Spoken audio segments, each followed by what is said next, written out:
Olá e boas-vindas a todo mundo que está nos acompanhando para mais um mergulho profundo no nosso material de hoje. Olá, gente. Muito bom estar aqui de novo. É excelente ter a companhia de quem nos ouve para a gente destrinchar o tema desta edição. Porque quem já acompanha esses debates sobre a mente humana sabe que a autoconsciência é basicamente o pilar de quase todo o nosso comportamento. Sim, com certeza. Quase tudo gira em torno dela. Exato. Mas a missão da nossa imersão de hoje não é chover no molhado. A gente não quer só repassar os conceitos básicos, sabe? Uhum. A partir desses textos e artigos de psicologia que a gente reuniu, o nosso objetivo aqui é entender a mecânica exata por trás dessa autoconsciência. A gente quer investigar como a nossa mente se divide. É quase que de forma cirúrgica, né? E essa cirúrgica, para formar o que a gente chama de identidade. E acho que mais importante ainda, a gente vai explorar as razões psicológicas que explicam por que a percepção que temos sobre como o resto do mundo nos enxerga costuma estar, na grande maioria das vezes, completamente equivocada. Nossa, e como tá equivocada.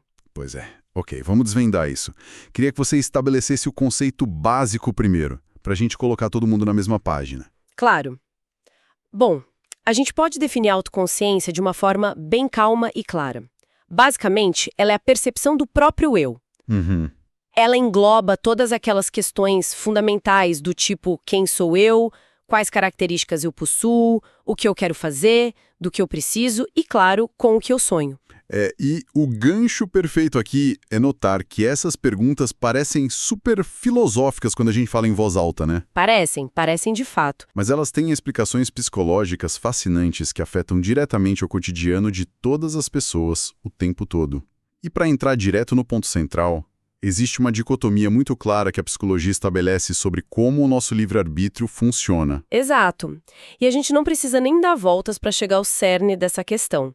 A arquitetura da nossa mente opera sobre uma dualidade que é fascinante quando o assunto é quem está no controle. Tá, e como as fontes estruturam isso? Elas explicam que o nosso livre-arbítrio é decidido por dois aspectos fundamentais. De um lado, a gente tem o eu subjetivo, que frequentemente é chamado na literatura de subjective self. Certo. E do outro lado, operando simultaneamente, a gente tem o eu objetivo, ou o objective self. E a dinâmica entre esses dois lados é o que cria a nossa experiência de realidade. Aqui é que a coisa fica realmente interessante. Porque a tendência natural do ser humano é pensar em si mesmo como um bloco único. Sim, uma entidade indivisível. Exatamente, a pessoa acorda, toma um café, trabalha e vai dormir, achando que é uma coisa só.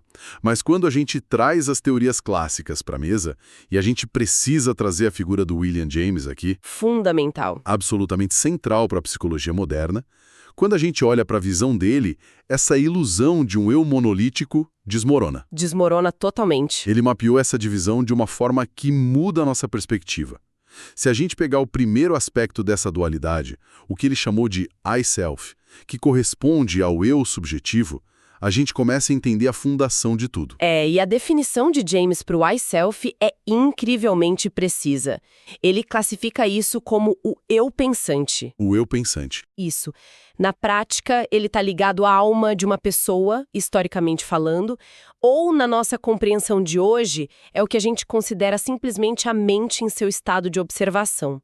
E o termo que o Dassar James deu para esse eu subjetivo foi ego puro, ou pure ego. Tem uma analogia que me ajuda muito a visualizar esse conceito do ego puro. É pensar nele como se fosse a lente de uma câmera de cinema. Essa comparação é perfeita. Né? A lente passa o dia inteiro capturando imagens, focando em objetos, registrando diálogos. Ela constrói um filme inteiro. Mas, curiosamente, a lente nunca aparece na gravação. Nunca. Ela não consegue gravar a si mesma. Exato. Ela é a ferramenta que experimenta o mundo. E é exatamente aí que entra a necessidade de um contraponto. Porque se o I-Self, esse eu pensante, é a câmera invisível, ele precisa de algo para observar. Uhum. E isso nos leva direto para outra face da moeda, o nosso me-self, o eu objetivo. E é aqui que a coisa ganha forma no mundo real, certo? Com certeza. E seguindo a sua analogia, que ilustra muito bem, se o I-Self é a câmera, o Me-Self é o filme que está sendo produzido. O cenário, os atores... E isso, tudo isso. O Me-Self se refere a todos os aspectos de uma pessoa que derivam das experiências dela no mundo tangível. E o James não parou só nessa divisão de observador e observado. Ele foi muito além. Ele foi extremamente meticuloso. Ele aprofundou o conceito e dividiu esse Me-Self, essa parte objetiva, em 3 seções bem distintas. O eu material, o eu social e o eu espiritual. O que eu acho mais legal é o quão presentes essas coisas são no dia a dia. O que é fascinante aqui é pontuar justamente como a nossa experiência prática constrói essa parte da nossa identidade. Se a gente pegar o eu material... E não é só sobre consumismo, bom lembrar. De forma alguma, a psicologia define isso de uma forma profunda. O eu material engloba nosso corpo físico, claro, mas se estende para as coisas que consideramos nossas. As nossas roupas, a nossa casa... E o ponto é que essas coisas se tornam parte de quem nós somos. Exato. É por isso que quando alguém arranha o seu carro ou, digamos, critica o estilo de uma pessoa, a reação emocional é muito intensa. Dói, né? Dói. A mente processa aquilo não só como um dano a um pedaço de metal, mas como um ataque direto a uma extensão da própria identidade material. E aí a gente avança para a segunda parte, que é o eu social. O ser humano não é uma ilha, afinal de contas. Não mesmo. E o eu social é inteiramente moldado pelas relações, pelas dinâmicas que a gente estabelece com as outras pessoas. E o interessante é que ninguém tem um único eu social. A gente tem vários, dezenas deles. Vários. A forma como alguém se comporta numa reunião com a diretoria da empresa é completamente diferente de como ela age no churrasco de domingo com os amigos de infância. E o eu social vive aí, nessas expectativas que a gente atende em cada grupo. É um malabarismo de papéis. E para fechar essa tríade do Me-Self, temos o eu espiritual. E pelo que as fontes dizem, não tem a ver com religião, né? Não no contexto da psicologia clássica. O eu espiritual é o nosso santuário interno. É onde moram os nossos valores, as nossas crenças morais, a nossa bússola intelectual. As emoções mais profundas. Sim, são aquelas opiniões que a gente defende com unhas e dentes. É a conversa honesta que a pessoa tem com ela mesma no silêncio do quarto, longe do olhar dos outros. Maravilha. Mas isso levanta uma questão sobre como essa autoconsciência toda se manifesta na prática. Porque, vamos ser honestos, a gente não sai de casa para comprar pão pensando em qual fração do nosso Me-Self a gente vai ativar. Seria exaustivo. Muito. A informação das pesquisas diz que ela se expressa através do autoconceito e da autoidentificação, e que existe uma divisão de identidades aí. Sim, a ciência desmembra isso em 2 frentes práticas para o nosso dia a dia. A identidade pessoal e a identidade social. Tá. E como a identidade pessoal funciona? Ela funciona quase como uma auditoria interna constante. Ela se refere à percepção e aos julgamentos que nós temos da nossa própria experiência de personalidade, são os nossos valores e traços individuais. É quando a pessoa pensa, olha, eu valorizo muito a honestidade, ou eu sou uma pessoa trabalhadora. É o julgamento introspectivo, de dentro para dentro. Engloba toda a identificação social e aquele sentimento de pertencimento social que todo ser humano precisa. O sentimento de fazer parte da tribo. Exatamente. Então, o que tudo isso significa? Significa que o eu é um conceito central que influencia literalmente todos os aspectos de nossas vidas. A autoconsciência não é só um exercício de reflexão. Ela colore a nossa realidade. Ela dita como a gente navega pelas escolhas e pelas memórias. E é exatamente por causa desse poder quase totalitário que a autoconsciência exerce sobre a nossa mente que os problemas começam a aparecer. Os filtros da nossa realidade entram em cena. E os vieses, né?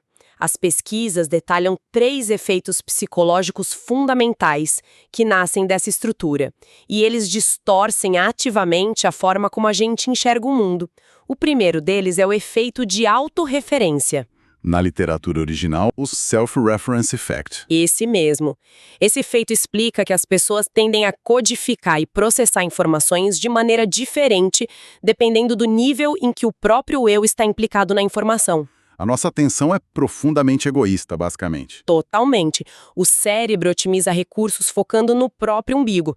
Ele dá tratamento VIP para dados que tenham a ver com a gente. É por isso que a gente lembra muito mais facilmente de algo quando esse algo é relevante para nós mesmos.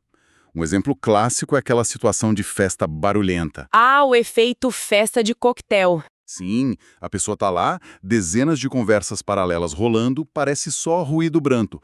Mas se alguém do outro lado da sala fala o nome da cidade natal da pessoa ou o nome da raça do cachorro dela, a mente capta no mesmo instante. É imediato.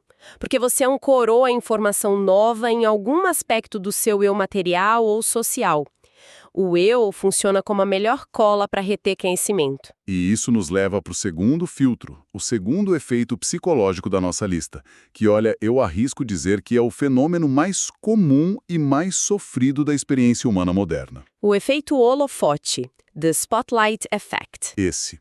Nós focamos de forma tão excessiva nos nossos próprios comportamentos que a gente acredita que vive sob a luz de um holofote invisível. A pessoa acha que é o foco da atenção de todo mundo ao redor. A gente comete uma gafe, tropeça num degrau na rua ou derrama um pouquinho de café na camisa e a sensação é de que todo mundo parou para olhar. A gente tem a certeza crônica de que o constrangimento tomou proporções épicas. O sofrimento interno é enorme nessas horas. A ansiedade vai lá no teto. Mas as fontes trazem um choque de realidade libertador sobre isso. Se conectarmos isso ao panorama geral que discutimos sobre o ego puro e o cérebro focado em si mesmo, a verdade revelada pelas pesquisas é que o foco das pessoas não está em nós. Não mesmo. Na verdade, as pessoas focam em si mesmas. O máximo que elas fazem é focar no significado e na influência que os nossos comportamentos têm sobre elas. Ou seja, se o meu tropeço na calçada não afeta a vida da pessoa que está passando, o cérebro dela simplesmente descarta a informação. Descarta no mesmo segundo. Como cada um está constantemente no centro do seu próprio mundo, é muito incomum que a gente tenha uma avaliação precisa do quanto realmente somos notados. A gente superestima esse holofote porque esquece de um detalhe muito óbvio. Os outros também estão prestando atenção nos próprios holofotes imaginários deles. Exatamente. Aquele julgamento implacável da multidão que a gente tanto teme, na maior parte do tempo, nem existe. E aí a gente chega na terceira e última peça desse quebra-cabeça, que é a ilusão de transparência. Illusion of Transparency. Essa é fantástica. Se o holofote é sobre as nossas ações físicas e externas, a ilusão de transparência é sobre achar que os nossos comportamentos mentais são transparentes. A ideia de que os outros podem ler nossas mentes, né? A definição técnica detalha que nós superestimamos o grau em que o nosso estado mental pessoal é conhecido pelos outros. A pessoa vai fazer um discurso, tá com o coração acelerado, a mão suando frio. Ela acha que o nervosismo está estampado no rosto dela, piscando em neon para a plateia. E ela tem essa certeza porque o barulho da tempestade interna está ensurdecedor para o ego puro dela. Mas, clinicamente falando, quem está assistindo de fora mal capta uma fração minúscula disso. Para a plateia, a pessoa parece normal, talvez um pouquinho séria, mas sob controle. Sob total controle. O vidro que separa a nossa mente do mundo é muito mais fosco do que a gente imagina. E eu sinto que isso causa muito desentendimento. A pessoa fica frustrada com o amigo, acha que tá óbvio que ela tá brava e o amigo não percebe nada. Isso levanta uma questão importante, de fato, porque existe uma outra face dessa ilusão de transparência. É uma via de mão dupla.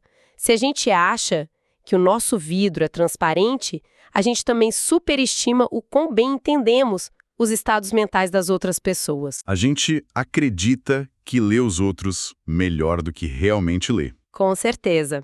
A gente olha para a expressão de um colega e tem a certeza absoluta de que sabe o que ele está pensando ou sentindo. Viramos leitores de mentes profissionais. Pois é, e na maioria das vezes estamos apenas projetando os nossos próprios vieses e falhando miseravelmente. Nós raramente temos ideia real das batalhas internas dos outros. Nossa, que jornada de desconstrução a gente fez hoje. Só para fazer um resumo rápido da nossa viagem. A gente começou lá atrás, no ego puro e na divisão clássica do William James. Do observador e do observado. Isso. Passando pelos vários eus que formam nossa identidade pessoal e social. até chegar nessa compreensão que, olha, libertadora, de que nós não estamos sob um holofote invisível e as nossas mentes não são livros abertos para o mundo ler. É um mapa de como operamos, e enfatizar porque isso importa para nossa audiência é crucial. Entender esses vieses, o efeito de autorreferência, o efeito holofote e a ilusão de transparência, entender isso pode aliviar e muito o peso das interações sociais diárias. Dá um respiro, não é? Dá. Porque saber que a maioria das pessoas está muito ocupada sendo o centro de seus próprios mundos significa que elas não têm tempo para julgar os detalhes minúsculos do nosso. Isso dá um espaço gigantesco para sermos autênticos com menos medo. É um passaporte para uma vida social mais leve. E para encerrar, quero deixar um pensamento provocativo final para todo mundo que está acompanhando, baseado nisso tudo que a gente discutiu hoje, mas dando um passo além. Adoro. Vamos lá. Pensem nisso. Se a nossa identidade social é construída pelas relações com os grupos e pela nossa necessidade de pertencer a algo, mas, ao mesmo tempo, provamos que passamos a vida sofrendo do efeito holofote e da ilusão de transparência, será que a sociedade à qual a gente tenta tanto pertencer e da qual a gente tem tanto medo do julgamento é, em grande parte, apenas uma projeção isolada dentro da nossa própria mente? Olha, é algo profundo para se digerir. Muda tudo. Fica aí a reflexão para os próximos dias. Agradeço demais a companhia de quem nos ouviu durante mais este mergulho profundo no comportamento humano. Mantenham a curiosidade sempre viva e questionem a realidade ao redor. Um grande abraço e até a nossa próxima análise detalhada.